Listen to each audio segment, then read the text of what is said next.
મિત્રો, આજે આપણે પેન્શન પાત્ર નોકરી એની ગણતરી અને એની જોગવાઈઓ સમજીએ. પેન્શન પાત્ર નોકરી એટલે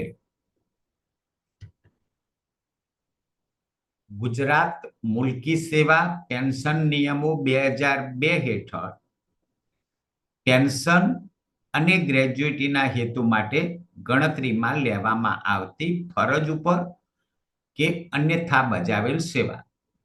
મિત્રો, પેન્શન રૂલ્સના નિયમ 968માં પેન્શન પાત્ર નોકરીની જે વ્યાખ્યા આપી છે કે પેન્શન અને ગ્રેજ્યુઇટીની ગણતરીના હેતુ માટે ધ્યાને લેવાતી સેવા. હવે કઈ સેવા ધ્યાને લેવાય છે વિગતે ઉદાહરણો સાથે સમજીએ.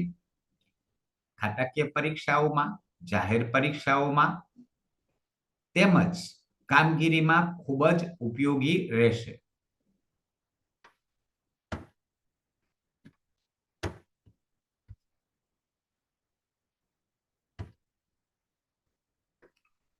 પેન્શન પાત્ર નોકરીની સમજૂતી. કુલ નોકરીમાંથી બિન પેન્શન પાત્ર નોકરી બાદ કરતા. મિત્રો, કુલ નોકરી એટલે સરકારી સેવામાં દાખલ થયા તારીખ અને નિવૃત્તિની તારીખ, એ બે વચ્ચેનો સમયગાળો, એને કુલ નોકરી કહેવાય. હવે નોકરી દરમિયાન એવા પ્રસંગો બન્યા હોય કે જે પેન્શનના હેતુ માટે ધ્યાને લેવાના નથી, તો એવા પ્રસંગો આપણે બાદ કરવાના થાય.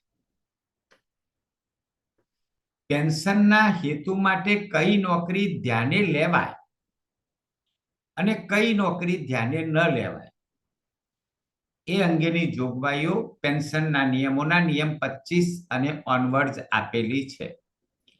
તો પહેલા આપણે એ જોઈશું કે પેન્શનના હેતુ માટે કઈ નોકરી ધ્યાને લેવાશે. હંગામી કે કાયમી હેસિયતથી નિયમિત મહેકમમાં અજમાયશી સહિતની દરેક સતત કે તૂટક નોકરી. મિત્રો, અહીં નિયમિત મહેકમ એ શબ્દ અગત્યનો છે. કોઈ કર્મચારીએ નિયમિત મહેકમમાં હંગામી જગા પર કે કાયમી થઈને અથવા પ્રોબેશનર તરીકે પણ જો પ્રોબેશન પીરિયડ સંતોષકારક પૂર્ણ કર્યો હોય તો, અને તૂટક નોકરી કરી હોય અને પેન્શનના હેતુ માટે સક્ષમ સત્તાધિકારીએ જોડી આપી હોય, તો એ બધી જ નોકરી હંગામી, અજમાયશી, સતત અને તૂટક એ બધી જ પેન્શનના હેતુ માટે ગણાશે. મિત્રો, બીજી કામ પૂરતા મહેકમમાં કરેલી નોકરી 5 વર્ષ કે વધુ સમયની હોય તો. હવે પીડબ્લ્યુડીમાં, ઇરિગેશનમાં, ફોરેસ્ટમાં આપણે વર્ક ચાર્જ એસ્ટાબ્લિશમેન્ટ રાખતા હતા. એ નિયમિત મહેકમ નથી, પરંતુ એમના એસોસિએશને સરકાર પાસે માગણી કરી અને 1988માં સરકારે એક ઠરાવ કરી અને કામ પૂરતા મહેકમની સેવાઓ પણ કેટલીક શરતોને આધીન પેન્શન પાત્ર ગણી. પર્ટિક્યુલર ડેટે એની વર્કચાર્જ તરીકેની નોકરી 5 વર્ષ કે તેથી વધુ થઈ હોય તો તેમની સેવાઓ પણ પેન્શન પાત્ર ગણાશે. રાજ્યેતર સેવા. પેન્શન એ કર્મચારીએ સરકારની કરેલી સેવાનું વળતર છે. હવે કોઈ કર્મચારીને સરકારે રાજ્યેતર સેવા, રાજ્યથી ઇતર એટલે કોઈ નિગમમાં કે બોર્ડ કોર્પોરેશનમાં મૂક્યા છે, તો એને સરકારી સેવા નથી કરી, પરંતુ સરકારે મૂક્યા છે એટલે રાજ્યેતર સેવાને પેન્શનના હેતુ માટે ફરજ તરીકે ગણાશે. વેકેશન ખાતામાં કામ કરતા કર્મચારીઓએ લીધેલ વેકેશન. મિત્રો, વેકેશન સ્ટાફ કામ નથી કરતા, પરંતુ વેકેશનને પણ સરકારે જાહેર રજા ગણી છે, એટલે વેકેશન પેન્શનના હેતુ માટે ફરજ તરીકે ગણાશે. સમગ્ર નોકરી દરમિયાન વધુમાં વધુ લીધેલ 36 માસ સુધીની અસાધારણ રજા સહિતની બધા જ પ્રકારની રજાનો સમયગાળો. મિત્રો, 36 માસ સુધીની અસાધારણ રજા પેન્શનના હેતુ માટે ફરજ તરીકે ગણાશે. અસાધારણ રજા શું છે? જેને મોટે ભાગે સરકારી કર્મચારીઓ બિનપગારી અથવા LWP તરીકે ઓળખે છે, પરંતુ એનું સાચું નામ છે અસાધારણ રજા, એક્સ્ટ્રા ઓર્ડિનરી લીવ, જેમાં પગાર મળવાપાત્ર નથી અને કર્મચારી કામ પણ કરતા નથી, એટલે એને ફરજ તરીકે ગણેલી નથી. પરંતુ ખાસ કિસ્સામાં પેન્શનના હેતુ માટે સરકારે 36 માસ સુધીની અસાધારણ રજા એ ફરજ તરીકે ગણાશે. 36 માસથી વધુ લીધી હોય તો વધારાનો સમય કુલ નોકરીમાંથી બાદ થશે. પેન્શનના નિયમ 37 હેઠળ મળવાપાત્ર સેવાનો ઉમેરો. મિત્રો, ખાસ કરીને કોર્ટના જજીસ માટે સરકારી નિયમ 37માં જુદી જુદી કેટેગરીના જજીસ, હાઈકોર્ટના જજીસ, ડિસ્ટ્રિક્ટ કોર્ટના જજીસ, સેશન કોર્ટના જજીસ, પબ્લિક પ્રોસિક્યુટર, એમની નોકરીમાં વર્ષો ઉમેરવા માટેની જોગવાઈ કરી છે. તો એ જેટલા વર્ષ ઉમેરી આપી શકીએ છીએ નિયમ 37 મુજબ, એ પણ પેન્શન પાત્ર ગણાશે. મિત્રો, ગ્રામ પંચાયતની અંદર કોટવાળ ફરજ બજાવે છે. એ પણ નિયમિત નિમણૂકથી નિમાયેલા હોતા નહોતા. એમનું પણ એક એસોસિએશન બન્યું અને એમને સરકારમાં માગણી કરી કે અમારી સેવાઓ પણ પેન્શન પાત્ર ગણો. અને 1/3/1979ની અસરથી કોટવાળની સેવાઓ પણ પેન્શન પાત્ર ગણાશે. વર્ગ 4 સેવામાં નિયમિત નિમણૂક પહેલા કર્મચારીએ આપેલ પૂર્ણકાલીન એટેન્ડન્ટ તરીકે આપેલી સેવા, જો એવા કર્મચારીઓ છે સામાન્ય રીતે રોજમદાર જેવા કે એની એટેન્ડન્ટ તરીકે કામ કરેલી છે પણ પૂર્ણકાલીન તરીકે કરી છે, વર્ગ 4માં નિયમિત નિમાયું તે પહેલા, તો એવી સેવાઓ પણ પેન્શન પાત્ર ગણવાનું નક્કી થયેલું છે. સરકારમાં કર્મચારી તરીકે સમાવેશ કરવામાં આવેલા કર્મચારીની કેન્દ્ર સરકારની પેન્શન યોજના અમલમાં હોય તેવી સ્વાયત્ત સંસ્થાઓ હેઠળની સેવા, કોઈ કેન્દ્રમાં કે કેન્દ્રની સ્વાયત્ત સંસ્થામાં ફરજ બજાવી અને રાજ્ય સરકારની સેવામાં આવે છે અને નાણાં વિભાગના જે સેવા જોઈન્ટના ઠરાવો છે એ ફૂલફિલ કરતા હોય તો એ સેવાઓ પણ પેન્શન પાત્ર ગણાશે. ગ્રાન્ટ ઇન એઇડ સંસ્થામાં કર્મચારીએ આપેલ પેન્શન પાત્ર સેવાના પેન્શન બાબતે સમયાંતરે કરેલા હુકમોને આધારે નિર્ણિત માત્રાની જવાબદારી.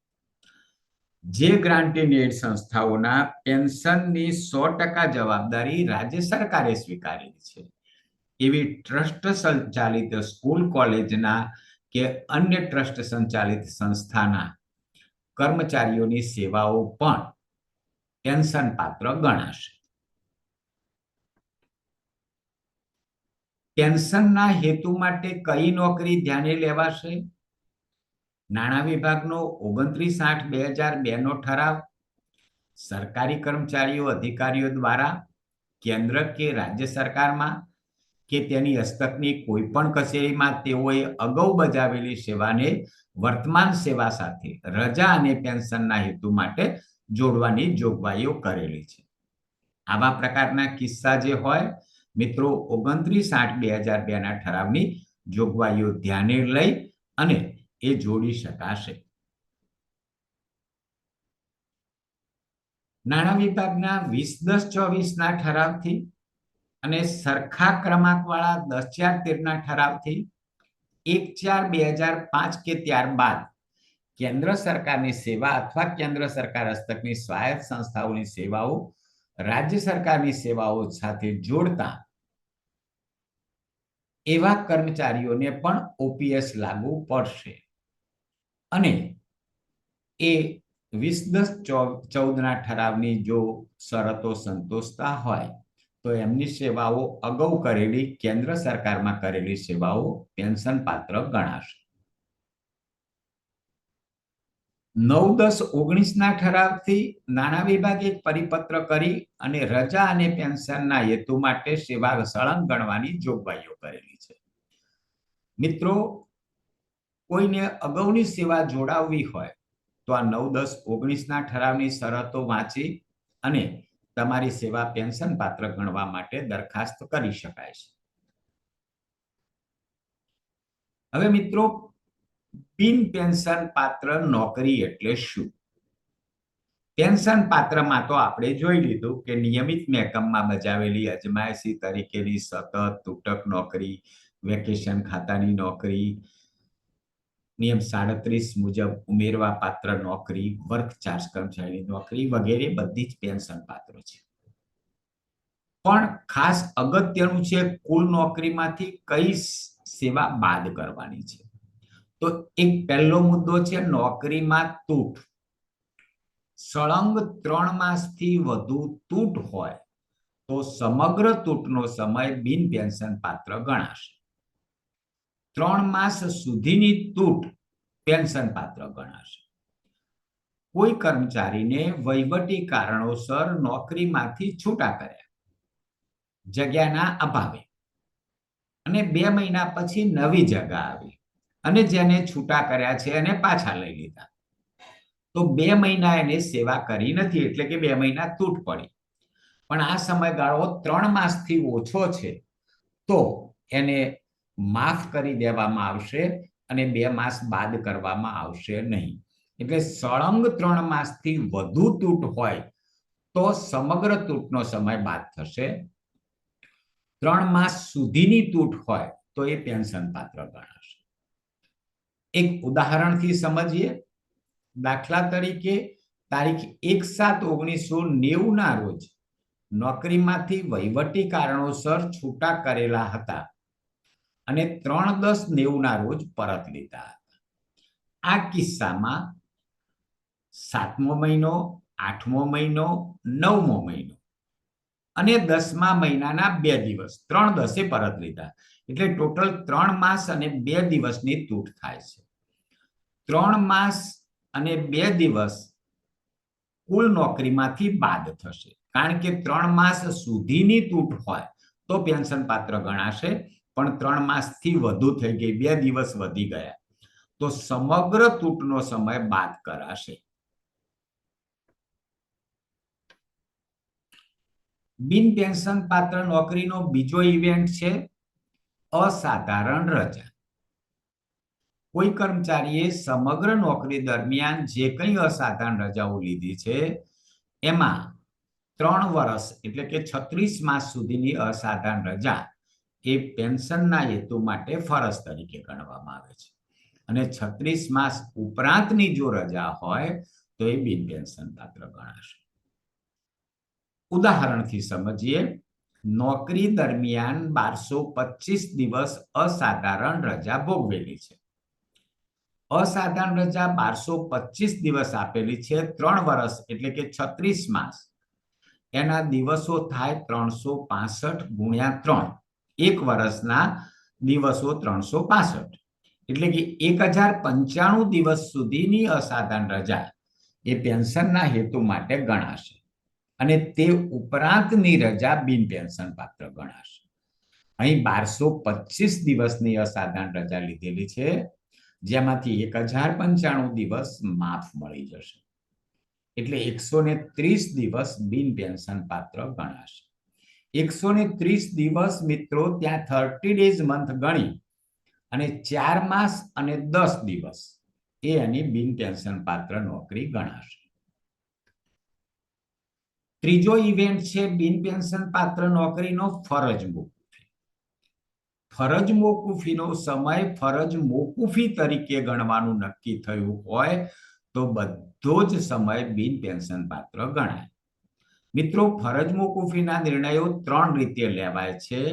જો નિર્દોષ સાબિત થાય તો ફરજ મોકૂફીને ફરજ તરીકે ગણવું અને ફરજ તરીકે ગણ્યા હોય તો કશું બાદ કરવાનું નથી. કેટલીક વાર ફરજ મોકૂફીને રજા તરીકે ગણવાનું કહેવામાં આવે છે તો પણ કશું બાદ કરવાનું નથી.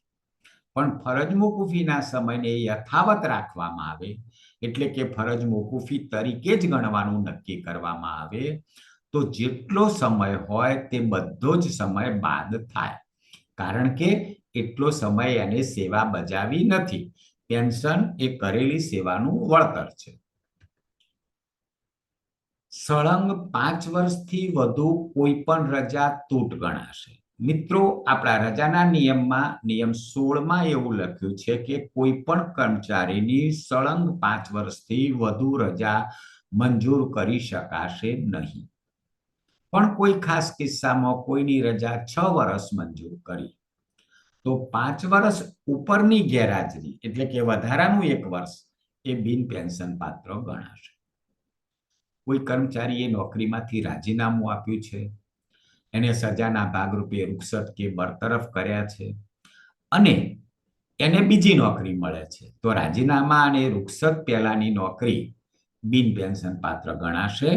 બરતરફીની બીજી નોકરી માટે લાયક રહેતા નથી. બાંધ્યા પગારની નોકરી એપ્રેન્ટિસ તરીકેની નોકરી. મિત્રો, જેને ફિક્સ પેમાં રાખ્યા છે અને પછી નિયમિત ભરતીથી સરકારમાં પૂરા પગારમાં આવી જાય છે, એ સેવાઓ ગણાતી નથી. અહીં મિત્રો એક સ્પષ્ટતા વધુ કરી લઉં કે જે આપણા એનપીએસના બિનરાજપત્રિત કર્મચારીઓ છે, તો એમનો એનપીએસનો ફાળો પૂરા પગારમાં આવ્યા પછી કાપવાનો શરૂ થાય છે, એટલે એનપીએસનો ફાળો કપાયા પહેલાની એમની ફિક્સ પેની નોકરી અથવા કરાર આધારિત સેવા એ એનપીએસના એમ્પ્લોયીને ગ્રેજ્યુઇટી માટે ગણાશે નહીં.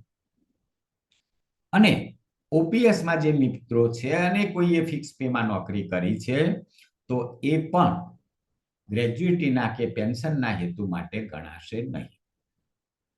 જે મિત્રો માનદ વેતન પર કામ કરે છે એમની સેવાઓ પેન્શન પાત્ર નથી.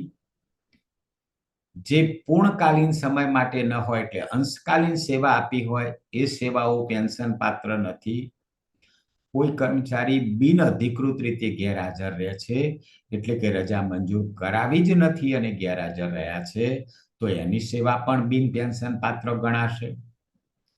અને જેનો પગાર આકસ્મિક ખર્ચ તરીકે ચૂકવાતો હોય.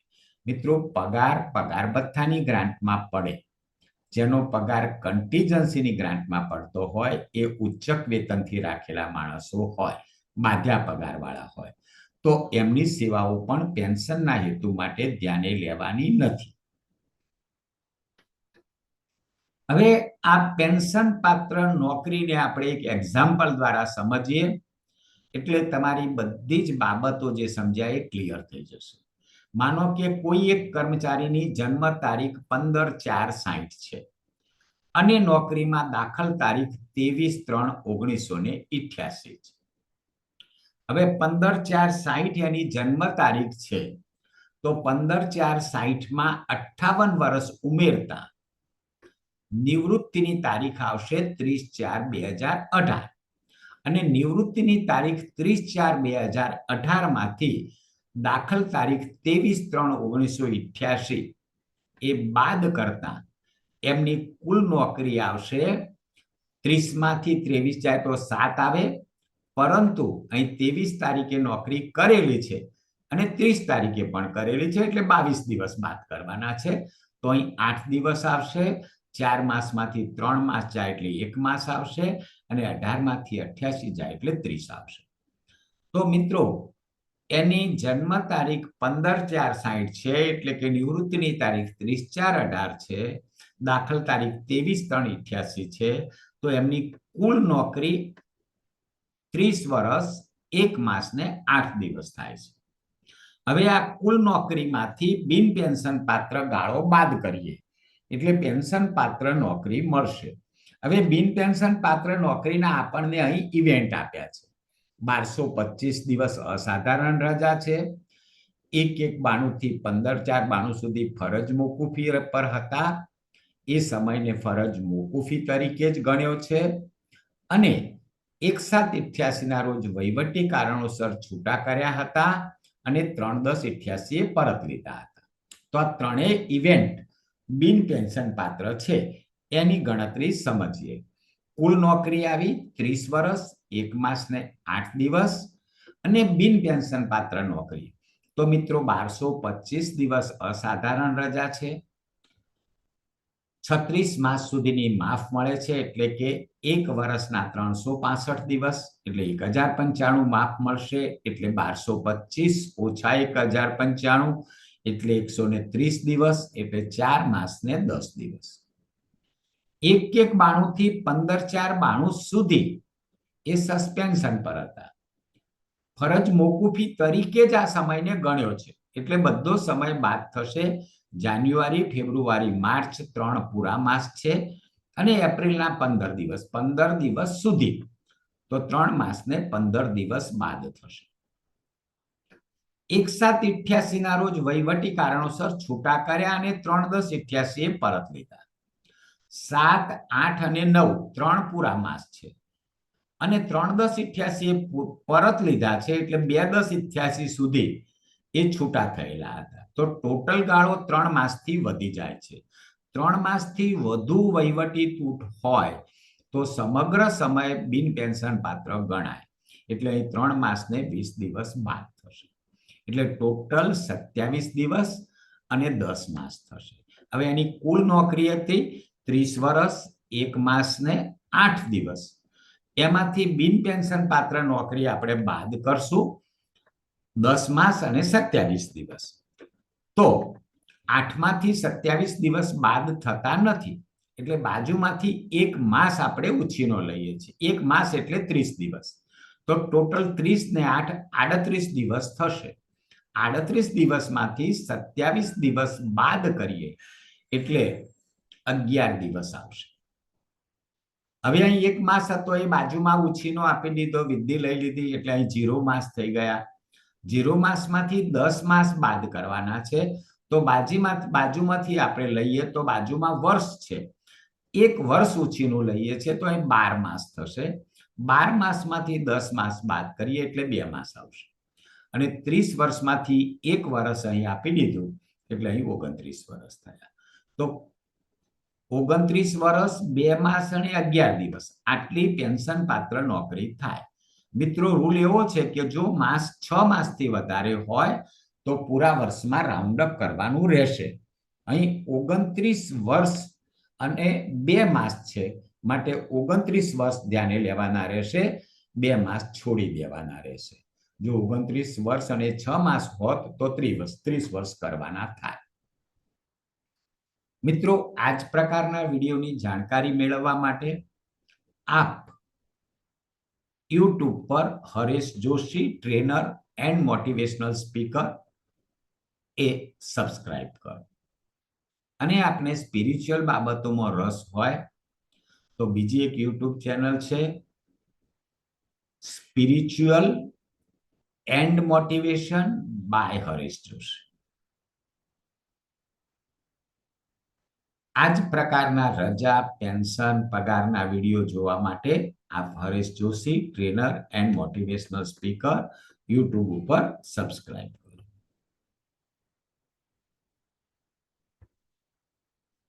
આભાર.